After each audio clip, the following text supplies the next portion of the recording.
My name is John Kylo. I was in the U.S. Army on active duty in the summer of 1985, stationed in Germany, and had only been there just for a few weeks at best. My daughter Tammy attends church here, who was probably around 6 or 7 at the time, was crossing the street and was hit by a car. And she was severely injured and had to be air medevaced to Trier, Germany, to a children's hospital there. And she spent several weeks in the hospital in critical care. And Han, my wife, stayed with her. And it was a challenging time. We had no family. We had not even established a church yet. We were not attending church at that time. So we had no church family, no friends.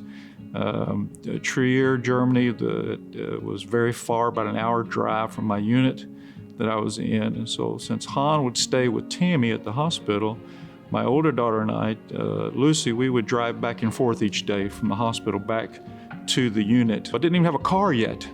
I had to borrow a car. Germany at that time, around 7 o'clock or so, everything starts to shut down. Nothing is open. And I came out one evening, Lucy and I came out one evening to go home, and the car wouldn't start. Everybody had gone home. And it's just, I can't even begin to explain the emotions that you're going through. A child in intensive care, you're in a foreign land where you know no one.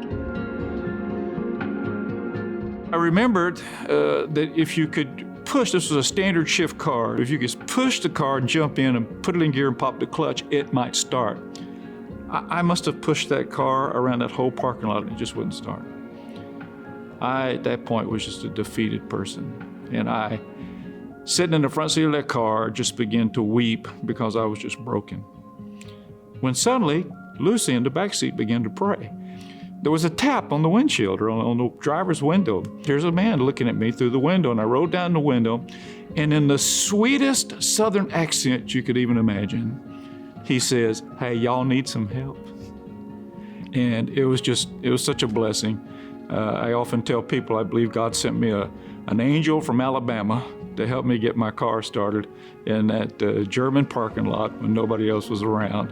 In Isaiah 41:10, there's this precious scripture. It's become very precious to me over the years. And it says this, it says, "Do not fear, for I am with you." I can't think of a more precious promise than God the Holy Spirit explaining to me and helping me to see. When we stand on the promises of who God is, when we stand on this comfort knowing that we don't have to fear, we don't have to struggle, He will be with us.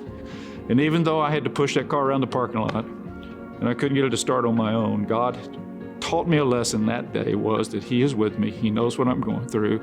He will provide the help if I will trust in Him.